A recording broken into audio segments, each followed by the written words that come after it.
Вот мой главный помощник. Да, Мурк? Привет. Ты пришел помогать? Молодец.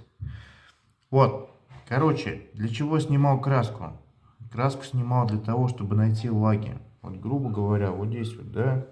Как ты определишь, где эти гвоздики? Тут же гвоздями все. Вот, делается что? Что я сделал? Приблизительно, вот в этой области начал нагревать, снял краску, вот он. Получилось прямо на самом краю пробитый гвоздь на лагу.